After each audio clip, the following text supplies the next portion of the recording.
um dos palestrantes falou, olha, a Jéssica me fez economizar $20 mil só porque ela mudou o meu estilo de empresa. Acima de 60 mil já é indicado abrir uma empresa.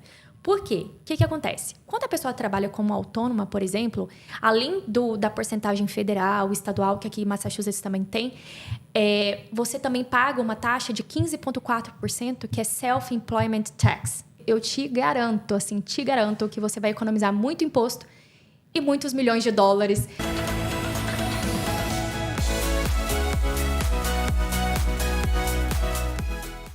E agora a gente vai conversar aqui com a Jéssica, que é contadora. Eu não vou falar mais nada, eu sei que vocês têm curiosidade para saber principalmente de várias leis, dicas sobre contabilidade, como abrir a empresa aqui, enfim, eu vou deixar para ela falar, porque essa é a área dela.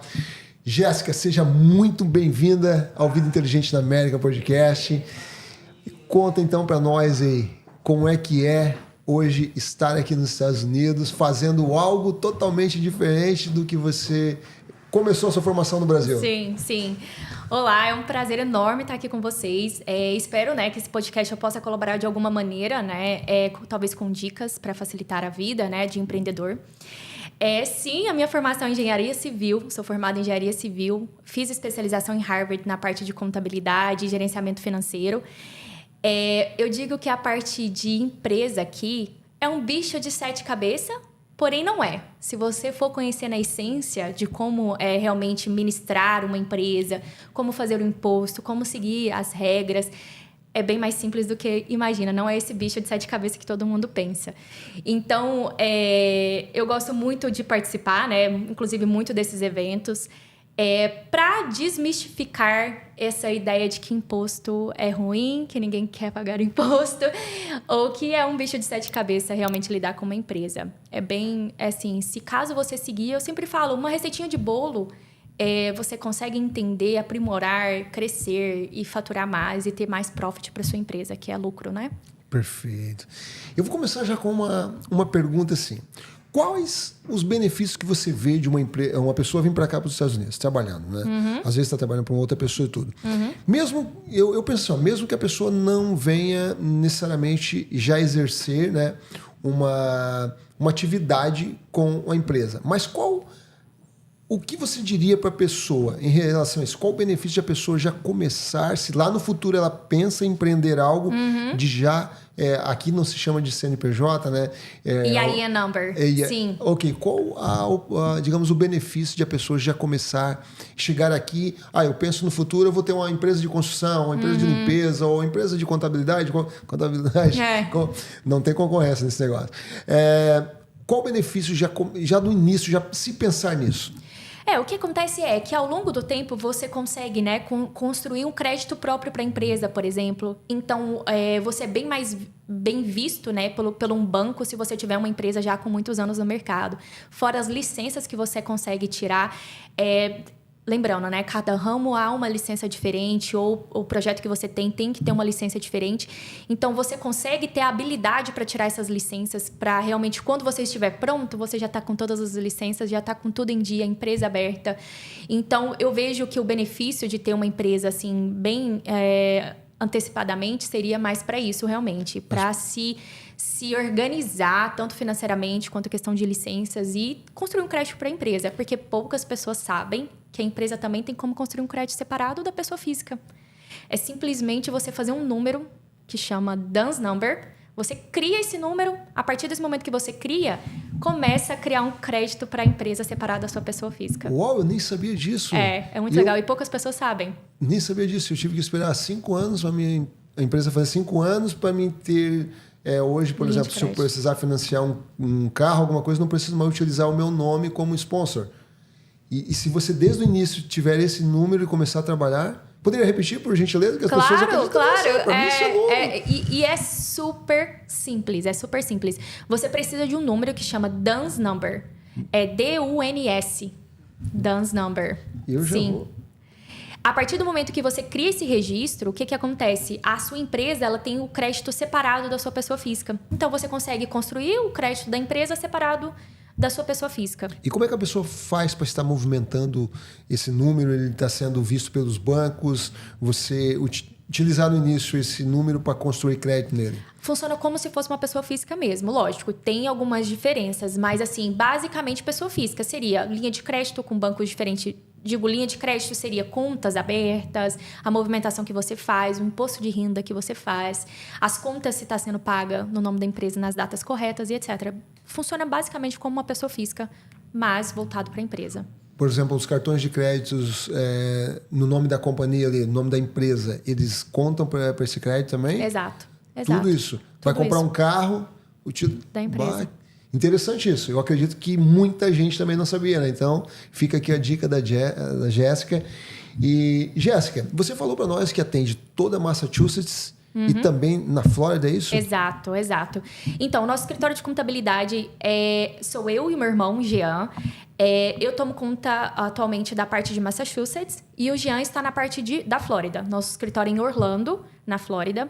E a gente toma... Na verdade, essa questão da contabilidade, ela pode ser feita a nível nacional. Eu atendo todos os Estados Unidos.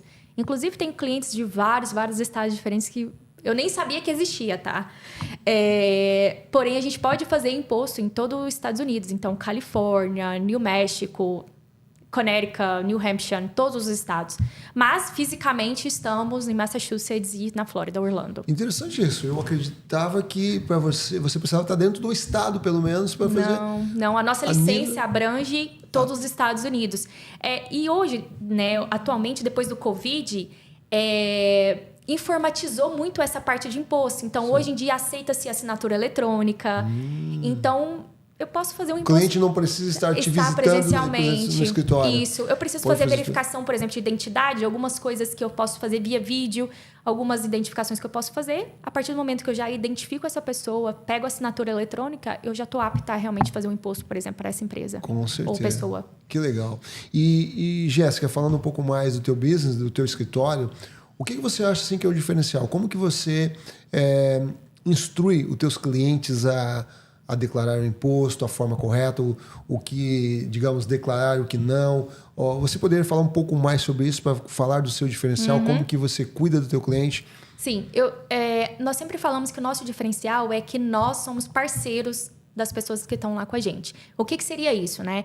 É que, na verdade, nós não estamos, a minha equipe não está ali para simplesmente fazer o seu imposto. Eu estou ali para, além de fazer o seu imposto, também te instruir como fazer. Como você fazer para economizar, montar uma estratégia financeira e tributária para você poder economizar no próximo ano, se não dá agora, mas vamos economizar para o próximo ano. Então, assim, eu digo que na minha equipe, nós somos treinados realmente para poder te auxiliar em vez de só colher sua assinatura, tá? Porque... existem outras maneiras de escritório de contabilidade que você vai lá, só assina, pega um imposto ali, uma conta a pagar e vai embora, né? Eu trabalho isso muito com meus clientes, né? E o que eu digo, assim, e sugiro para as pessoas, principalmente para dono de empresa, é que você faça o acompanhamento mensal. Você tenha o bookkeeping, tenha a contabilidade, tenha o caixa da sua empresa de forma mensal, para que assim você consiga acompanhar quanto que você está recebendo, quanto de gasto você está tendo, quanto que é a sua previsão, por exemplo, de imposto a pagar.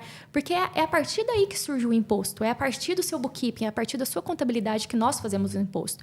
Então, se você tiver bem acompanhado ali, né, com a ajuda do profissional e também do cliente, o envolvimento do cliente nisso, você consegue economizar, assim, muito dinheiro, né? Então, assim, eu digo... eu estava até em um evento há um mês atrás, mais ou menos, e... que muita gente vai lá, simplesmente abre a empresa e não tem essa orientação. Eu vejo que existem profissionais e profissionais, né? Claro. E a maioria deles, eles querem saber que o cliente pague a mensalidade, eles entreguem o que é necessário, né? E o restante não tem essa orientação.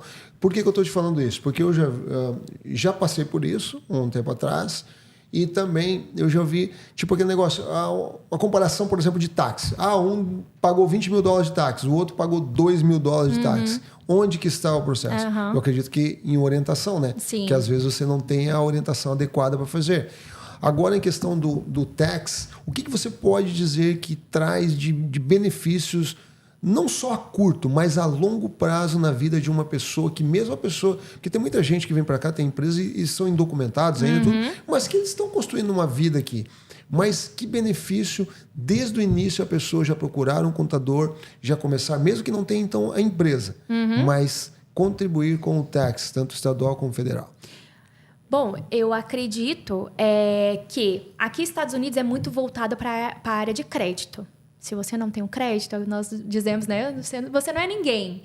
Então, você pode ter dinheiro, você pode ter milhões no seu bolso, mas se você não tiver um imposto de renda legal, se você não tiver um crédito legal, você não consegue desenvolver, você não consegue aumentar o seu nível, crescer, né? Você não consegue, talvez, comprar uma casa ou adquirir um carro que você queira, ou uma taxa menor de juros.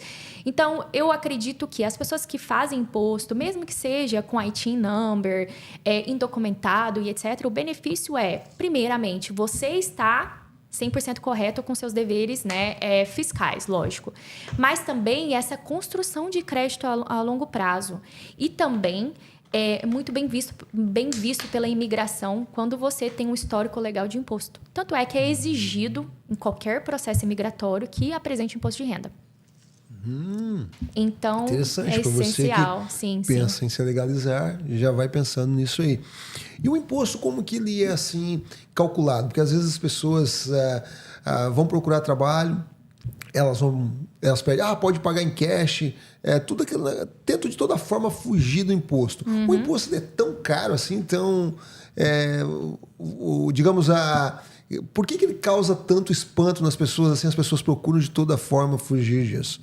Primeiro, eu acho que as pessoas, né, a maioria das pessoas que pensam em fugir ou que trabalham mais com a questão de cash em si, são aquelas pessoas que vêm só com o intuito de juntar um dinheiro e voltar para o Brasil e simplesmente não contribuir. Eu acredito que a maioria dessas pessoas que realmente recebem cash pensam nisso, né? Não pensam em construir um crédito, um histórico ou uma vivência aqui em si. Mas imposto... Eu posso ficar aqui 24 horas falando sobre imposto, que são vários cenários diferentes, tá? São vários cenários diferentes, várias porcentagens diferentes. Mas, se eu for pegar um resumo em si, imposto ele é baseado num brackets. Ou seja, quanto você ganha é a porcentagem que você paga. Então, é aquele famoso, se você for rico, você vai pagar mais, porque a sua porcentagem, ela aumenta também, entendeu? Então, o imposto federal, por exemplo, ele começa com 10%, tá? E pode variar até 37,5%. Até 37,5%, exatamente. Uau. Então, os ricos milionários estão ali recolhendo 37,5% em relação ao net profit, né? Ao lucro da empresa, ao lucro ou salário líquido, vamos dizer. Mas, assim, basicamente, as pessoas, assim, que têm empresa, ficam ali entre 22%, 12%, até 24% de imposto federal a pagar. Ou seja, quem tem uma empresa paga menos imposto. Com certeza. Paga menos imposto do que pessoa física. Com certeza. Então, aí está mais um motivo que vale a pena. Você acredita que a partir de quantos de faturamento já vale a pena você sair da pessoa física e declarar em uma empresa? Mesmo que não seja uma empresa ativa com produtos ou serviços, mas que pode usar como prestador de serviço, Com né? certeza. A partir de quanto de faturamento você já aconselha a pessoa? Não, abre uma empresa. 60 mil no ano. 60 mil no ano. Se a pessoa trabalhar como self-employed. Certo. Ou seja, se a pessoa trabalhar como autônoma. Então, se a pessoa trabalhar como autônoma, acima de 60 mil já é indicado abrir uma empresa.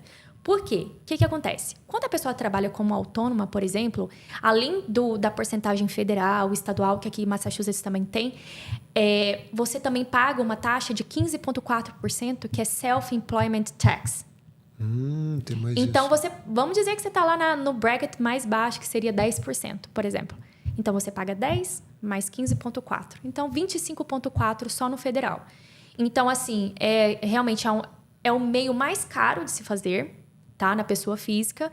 Então, eu sempre indico, acima de 60 mil, se você estiver ganhando acima de 60 mil, já é indicado você abrir uma empresa.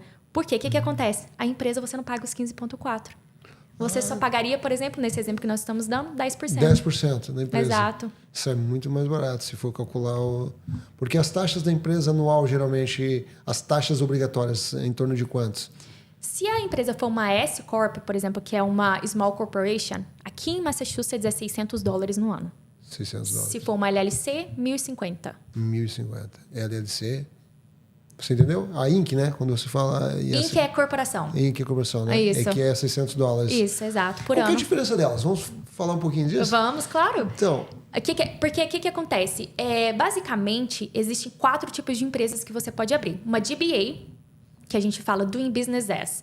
Ou seja, a pessoa ela é autônoma. Vamos supor, a Jéssica, é Jéssica Pereira, Doing Business As. Eu estou trabalhando com o nome comercial, Infinity Tax. Então, é a Jéssica, está trabalhando com o nome comercial Infinity Tax. Dessa maneira, eu faço o imposto da empresa junto com o meu imposto pessoal. Então, é um autônomo, é um self-employed, como se fosse um self-employed. E depois disso, nós temos as corporações, que é Small Corporation ou C Corporation, que é o Inc, Corp ou CO, no final do nome da empresa que tem essas siglas, tá? Se eu falar um pouquinho dessas siglas, desculpa se eu estiver falando muito de imposto. Continua, por favor, tá ótimo. A sigla Inc, na verdade, ela é uma abreviação de Incorporated, Corp é uma abreviação de Corporation e CO é uma abreviação de Company. Diferença entre elas? Nenhuma. É só questão de nomenclatura. É mesmo? É só o que você acha que combina mais com a sua empresa. Você diz a Corp. Não, Inc, Corp e CO. E CO. Elas são a mesma coisa. Todas são Todas a as mesma três. coisa? Exatamente. É só questão de nomenclatura. E A poucas pessoas... LLC que se destaca. Exato. Porque é um estilo, é uma entidade diferente de uma corporação, por exemplo. E todo mundo fica confuso. Jéssica, mas qual que eu escolho? Eu falo, olha o que combine mais com o nome da sua empresa. Mas como assim? É a mesma coisa? Sim, é a mesma coisa. Mesma coisa. É só questão de nomenclatura. E a LLC é para empresas... Você aconselharia, por exemplo, assim, a minha empresa vai faturar, vamos dizer, 1 milhão por ano. Eu vou abrir uma Inc ou uma LLC? Qual que é a diferença? Um exemplo. Sim. O que nós olhamos bastante, na verdade, é, primeiro, qual o ramo de atividade que você vai desempenhar. Que isso realmente influencia, tá? E segundo, a questão do faturamento que você está falando. Então, e também o estado que vai operar. O tipo de operação, ela influencia. Eu achei que era somente... Eu pensava, né, que era somente o quanto faturava. Não é. Lógico, pode ser, né? Mas para eu analisar melhor qual tipo de empresa que eu poderia te indicar, eu perguntaria essas 3 perguntas, né? O que você vai fazer? É a primeira pergunta. Segundo, qual que é a sua média de faturamento que você está pensando anual? E terceiro, qual estado? Porque as leis, elas mudam por estado. Então, aqui em Massachusetts é um, New Hampshire é outro, e Connecticut, principalmente, estou falando dos estados próximos a nós aqui. Mas, se uma empresa, vamos dizer, construção, aqui no estado de Massachusetts, e que vai faturar até 6 milhões, é uma Small Corporation. É a melhor que eu indico, porque realmente vai ter a questão... Small Corporation seria essa Inc, a CO ou a Corp? Exato. Ok. Exato. Porque aí a empresa ela vai pagar $600 por ano de imposto. A questão de taxação no imposto pessoal ela é menor. E do que a LLC? Exato. É menor a taxação? Sim. Porque o que acontece? Então, por que todas as empresas não são a Small Corporation? E por que... A maioria aqui em Massachusetts, tá? LLC, na verdade, as pessoas que têm LLC, ou é dos estados vizinhos, nosso aqui, tá? Porque é invertido de Massachusetts, invertido. as leis são diferentes, são invertidas.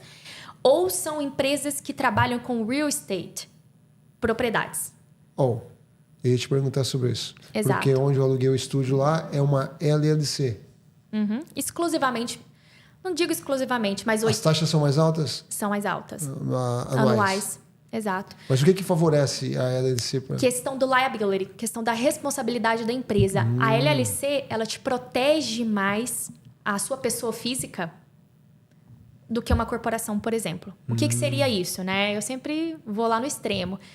Você tem uma propriedade, você alugou para alguém, pegou fogo, a pessoa morreu lá dentro. O que acontece? Todo esse prejuízo e etc., quem vai responder por esse dano é a LLC. É a empresa. E aí o que acontece? Não vai atingir os seus bens pessoa física. Vamos dizer que você tem uma propriedade na sua pessoa física. Mesmo que você tenha um custo, um dano ali financeiro, ele não vai te pegar o seu pessoal. Vão manter separados. As entidades são separadas. Então, por isso que a LLC ela protege bastante. E quais são as taxações dela anual? 1.050. 1.050. Massachusetts. Também não muda muita coisa. Não muda muita coisa. Não. Dependendo. Por exemplo, se eu quero... Desculpa te perguntar. Eu quero ter, sei lá, 4 casas para locação. Comprar 4 casas. E tem um porquê, né, de comprar no nome de uma empresa numa pessoa física, né? Por causa... Futuramente, por causa de herança, esse tipo de coisa, né? Também. Eu não sei se você tem propriedade de falar nisso. Se tiver, por favor, pode falar, né? Eu não sou, né, Mas especialista, se você tem porém eu conheço. por gentileza. Sim. Porque é uma das coisas que as pessoas também às vezes não sabem, né? Que a longo prazo, ter comprado uma casa adquirindo o nome de uma LLC, eu queria te perguntar, se você vai comprar 4 casas para alugar, por exemplo, você aconselha abrir uma LLC para comprar essas casas? Para cada casa. Uma para cada uma, separadamente? Por quê? Porque se caso você tiver o dano em uma casa, não vai te atrapalhar as outras casas. Uau, que interessante. Por exemplo, isso. vamos dizer, nós temos uma LLC que tem 4 casas embaixo, vamos dizer, embaixo dessa LLC. Se acontecer um dano em uma casa... As outras vão ter que pagar o prejuízo. Exatamente. Então, por questão mais realmente de responsabilidade mesmo daquela propriedade, é indicado e é muito comum você abrir uma LLC para cada propriedade. Para cada propriedade. Para elas ficarem separadas, os danos um do outro e etc. E sobre esse negócio que eu te perguntei de, por exemplo, vamos dizer que comprei a casa, um casal, por exemplo, comprou a casa, um deles morre, esse negócio de o governo ficar com uma parte em caso de separação de herança, como é que funciona? Mas aí sempre é indicado fazer o will, que é o testamento. Porque para realmente não... Porque Com testamento protege, então, isso. Exatamente. Então... Essa informação não tinha. Quando eu ouvi isso, não, compra o nome de LLC, todo... Assim, mas o porquê? Aí foram falar, porque o governo fica com uma parte. Mas se houver um testamento, não há problema. Digamos, os familiares, os filhos estarão protegidos. Exato. Têm direito a 100% da propriedade. Exato. Pronto, esclarecido então. Se você tinha a mesma dúvida que eu, mais uma dúvida que a Jéssica esclareceu para nós. E, Jéssica, como é que é o nome da tua empresa? Infinity Tax. Infinity Tax. A gente vai deixar na descrição aqui para você também. E agora me diz uma coisa. O que te faz estar presente hoje, além a gente sabe que é o network, né? Conhecer, algo mais que te faz presente nesses eventos? O que você tem buscado mais trazer, como você palestrou em alguns também? Insights. Existem coisas que você sabe que existe, você já viu alguém falar, porém você não está ali realmente focado. Questão de realmente treinamento de inteligência emocional, treinamento, assim, é incrível, é incrível. E para ser sincero, eu iniciei nesses eventos há 2 anos, de 2 anos para cá, e são insights, são, assim, dicas que você simplesmente está ali e do nada você fala, se eu aplicar isso na minha empresa, vai funcionar, o meu faturamento vai aumentar, vou conseguir realmente escalonar a empresa e etc. Então... é muito legal. Nessa sua trajetória aqui, participando desses eventos, quanto que você poderia dizer assim que você teve, não digo só de crescimento financeiro, mas um crescimento intelectual, network, o quanto que você viu de crescimento? Você começou, você está falando para a gente aí, né? Foi o Poder do Network, os primeiros eventos que você começou aí? No BBC. BBC, ok. Na verdade, eu tive menores antes, mas assim, mais realmente renomado eu comecei com o BBC. Mas o que esses eventos você pode hoje poder falar assim, eu consegui um aumento de X%? Meu crescimento foi exponencial em relação exclusivamente por causa dos eventos, tá? Eu me conectei com pessoas incríveis, pessoas realmente de um escalão diferente do que eu estava acostumada, com networking diferente do que eu estava acostumada, me conectei com várias pessoas e assim, se você realmente resolver o problema de uma empresa, de uma pessoa, você resolve de várias pessoas. Então, um vai se conectando, vai passando para o outro e assim, é excepcional. Perfeito, então. Tivemos o prazer de conversar aqui com Jéssica, que é contadora. Então, vou deixar aqui na descrição todos os detalhes dela. Jéssica, muito obrigado, tá? Antes de a gente encerrar aqui, eu queria que você deixasse, que você quiser deixar uma mensagem aí para os teus clientes, para o público que te assiste, sobre qualquer coisa. Pode falar sobre o teu negócio, enfim, o que tiver no teu coração. Obrigada por me ter aqui. É um prazer realmente estar podendo atingir várias pessoas, né, com um podcast. O que eu diria, lógico, eu vou falar do meu ramo de trabalho, é que para você que tem uma empresa, não simplesmente vá fazer o seu imposto no final do ano de uma hora para outra, tenha planejamento, tenha a provisão de imposto e etc. Faça seu planejamento financeiro e tributário, porque eu te garanto que você vai economizar muito imposto e muitos milhões de dólares realmente fazendo essa estrutura antes de fazer o seu imposto. É muito importante. Show, muito obrigado. Então aqui a gente encerra com a Jéssica e daqui a pouquinho mais um palestrante, né? Passando por aqui agora, o próximo, chefe Alice já estar aqui. Jéssica, muito obrigado. Obrigada. Tá? Te convido já para a próxima vez estar indo no nosso estúdio. Eu irei, com certeza. Vamos lá, com certeza. Obrigado mesmo. Obrigada a você. Ok, tenha um bom dia, aproveita a palestra aí.